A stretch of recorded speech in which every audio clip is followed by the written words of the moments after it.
Sometimes using a smoker will be provocative to bees, even though the point of the smoker is to calm them down. Sometimes it's just too irritating and they just get mad and they'll start coming after you and they're telling you it's the wrong time, we don't want to be messed with. In general, bees prefer not to be messed with, and if you handle them gently, and what I like to think of as compose yourself as you approach them. You should never go out to the hives when you're angry, Steiner says. And you should never go out to the hives when you're severely afraid, which when you're a beginning beekeeper is a little hard to squelch. But according to Steiner, the bees sense this. And the reason that they sense it is because the bees act as a unity. They have a... Well, the concept of the spirit of the hive is more than just the sum of the parts. The bees, as they act as individuals, are part of the sum of the parts that has no division. And I would like to have an argument with Bonnie at some point about whether the queen is really in charge. If you spend some time observing what goes on in the hive, you come to think eventually of the queen as the ultimate slave. They're constantly pushing food at her and making her do this and making her do that. And she doesn't really have a whole lot of choice. She doesn't get to say, well, you know, I'm the mom. It's not like that in the hive. The queen is in service of the hive, as are all the other individuals in the hive. Even the drones have their place, although how important that place is another topic. They do have some disadvantages for the hive these days because drones tend to attract the varroa mite, which can weaken the whole hive. So a lot of beekeepers have started to implement a program of eliminating excess drones by removing the drone comb when they refurbish the hives from season to season. Steiner would say that the drones are part of the spirit of the hive and have their own business being there for cosmic purposes. And the whole approach of biodynamic beekeeping is that you have to let the bees do what the bees need to do to express their true natures. And so the drones are part of that true nature, and eliminating drones kinds of suppresses that true nature in the hive.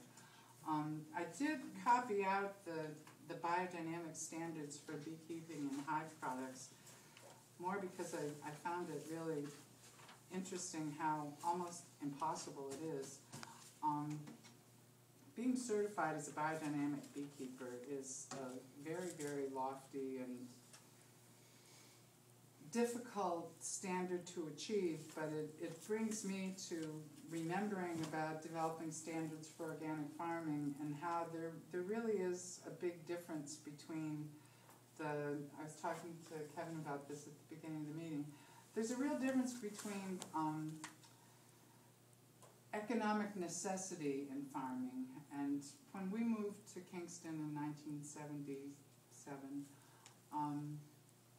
we had a kind of different perspective on how to go about the experiment that we undertook to make an organic farm.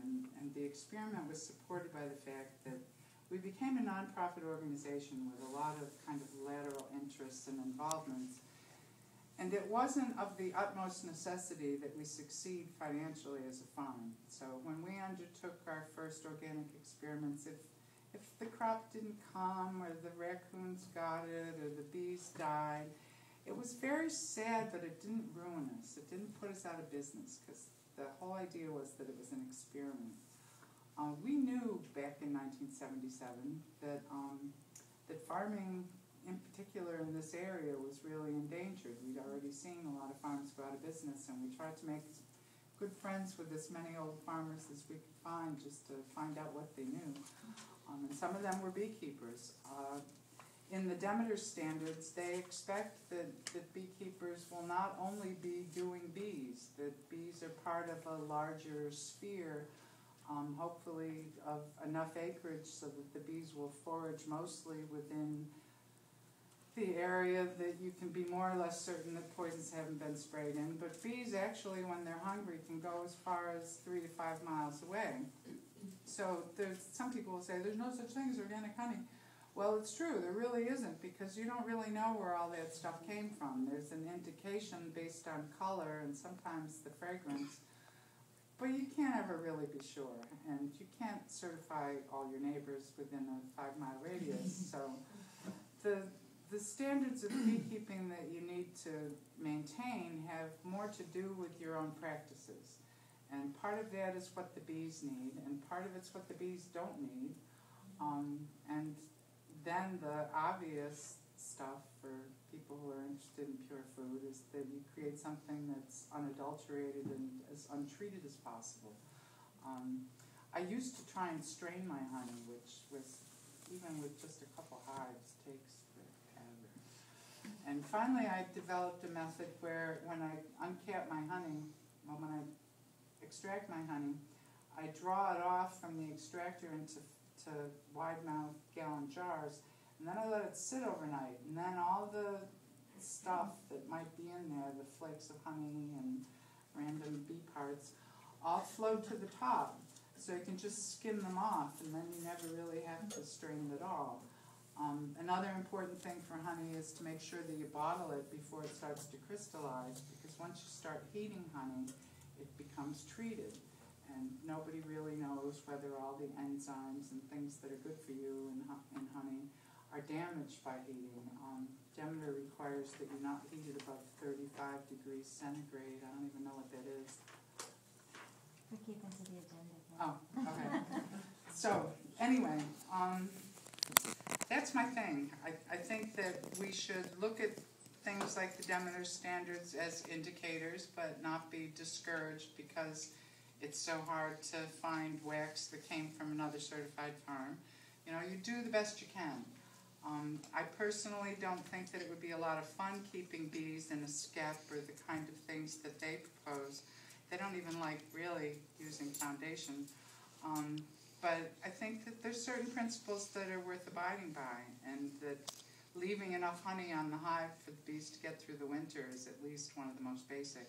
That as much as you like the honey, your chances of the bees surviving are much better if they can eat their own food. And I currently only have one hive, but it's a hive that's survived for the last 3 years, which I'm extremely proud of. And I really understand how hard it is to keep bees going in this environment. I think one of the most important things facing our bees, besides other people's lawn products, are mosquito spraying programs. And I think that if you have an opportunity to exclude yourself from mosquito spraying programs, that you're in a much better position for pollinators to exist on your properties.